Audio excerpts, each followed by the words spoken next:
Hi! Naghanap ka ba ng rental unit? Alam mo ba na magkaiba ang batas? Depende sa value ng unit na kukunin mo.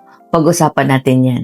Under RA 9653 or Rent Control Act, kapag ang unit na rirentahan mo ay 10,000 pababa, ang maximum lang na pwedeng kunin sa'yo ni landlord ay 1 month advance at 2 month security deposit.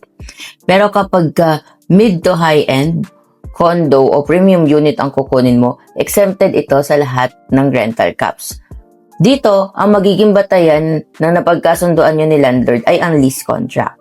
So, let's say for example, ang nakalagay sa lease contract ay 2 months advance at 2 months security deposit. Yun ang susundin nyo. Kaya lesson learned before signing any lease contract, siguraduhin na malinaw ang rules when it comes to security deposit, turnover, para parehas kayong protektado ni landlord. Save mo tong video na to para hindi ka malito sa sunod mong lipat. If you want more videos about this, comment down below. Cheers!